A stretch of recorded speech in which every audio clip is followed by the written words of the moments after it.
As usual, gabi na din ako nakarating sa bahay galing trabaho. Medyo binago ko lang ng angle yung camera natin kasi baka manawa naman kayo. Doon nga pala sa mga nagtatanong sa akin kung paano ko nga ba daw binibidyo yung mga vlogs ko. Well, simple lang yung mga buddy. Maghahanap ka lang ng mapapatungan mo ng cellphone mo, tapos i-roll mo yung camera, tapos maglalakad ka. Then babalikan mo, ikakat mo lang yan. Marami din pinagdadaanan ng mga edit out yung mga videos ko bago nyo makita yung mga results. And let's leave that for another content. Amaga na show yung mga buddy kung paano ko ginagawa yung mga videos ko, pero sa mga susunod na content na lang yun. But for now, magluluto muna tayo mga buddy kasi matagal na akong hindi nakakapagluto. I think yung last na luto ko nung April 18 pa lang. Pero bago ang lahat, hello mga buddy. Ako nga po pala si Hisam at isa po akong OFW dito sa Saudi Arabia for almost 9 years. And for today's video ay magluluto tayo ng pechay. Isa ito sa mga pinakasimpleng ulam na niluluto ko dito sa Saudi Arabia at napakadali niyang lutuin. Bukod kasi sa napakadali niyang lutuin, hindi ka rin madidisappoint sa lasa nito. Actually, almost 1 month akong hindi nagluto mga buddy kasi demotivated ako sa pagluluto. Nawalan ako ng passion. Binuhos ko kasi lahat ng energy ko at free time ko sa maling tao. Hoy! Baka Hisam yan. At ang pinaka-worst pa doon mga buddy, nakalimutan ko saglit na may sariling buhay din pala ako. Pati yung mga bagay na pinaka-gusto kong gawin gaya ng paggawa ng mga vlogs ay nasa-set aside ko.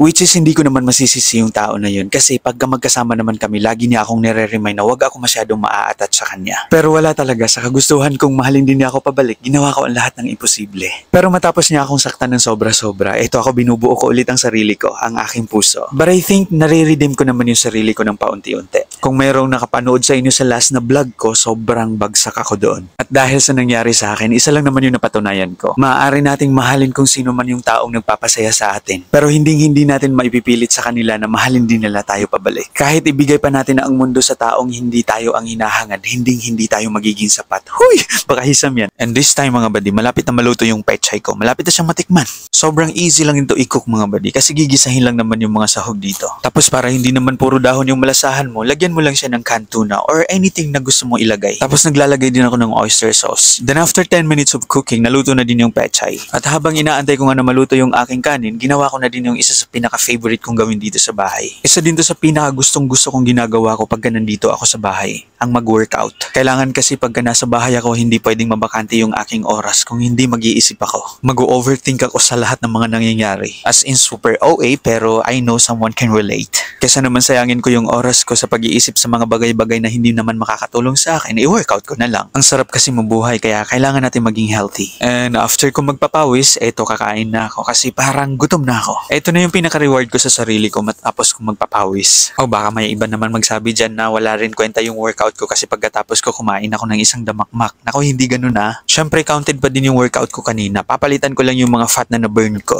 At dahil laging merong nang babas sa akin kasi bastos daw ako kumain kasi lagi ako nakahubad. So eto na, nagdamit na ako. Meron pa nga nag-comment sa isa kong video na hindi raw ako napalaki ng mabuti ng mga magulang ko kasi bastos daw ako. Although pagkain daw hindi ko alam kung paano kumain ng proper. Siguro naman po ay tama lang na nanonood ka lang ng video ko pero hindi mo pa alam kung ano yung kabuuan ng kwento ng buhay ko. Hindi mo rin alam kung ano yung mga sinacrifice ko na sa buhay hanggang ngayon. Tapos kung ma-judge mo ako dahil lang kumakain ako na nakahubad ay para na akong nakagawa ng krimen. Well anyway, hindi naman ako galit sa mga ganong tao, yung mga nang babas sa akin. Wala akong kagalit-galit kahit kaunti sa inyo. In fact, kagaya nito, natututo ako. At ako na may hindi ko ugaling i-please ang lahat na nakakakita sa akin. Kaya lang, pagka alam kong mali ako, tinutuwid ko naman kaagad yung mali ko. Tapos balik tayo sa niluto ko mga buddy, no? Ang sarap nga talaga niya, hindi niya ako binigo. O nga pala doon sa mga bagong followers natin, baka sabihin niyo na sobrang dumi ko kumain dahil halo-halo talaga yung kain ko. Ganito po talaga ako kumain, kailangan may nalalasahan akong matamis sa plato ko. Ang weird lang nung panglasa ko kasi kahit kumain ako sa mga restaurant, sinasabay ko talaga yung dessert doon sa main course nila. The reason is mabilis ako magsawa sa lasa ng kinakain ko. At dahil mula sa pagluluto tapos nag-workout pa ako, pawis na ako. So hindi naman ako pwede matulog na hindi naliligo. Mukha lang po akong hindi naliligo pero every night po talaga ako naliligo. Huy! Baka Hisam yan. Meron kasi nagsabi sa akin na mukha raw akong vlogger na dugyot. Natawa na lang ako kasi in person naman talaga mabango naman talaga ako. Mukha lang po akong dugyot pero hindi naman po ako mabaho. Huy! Baka Hisam yan.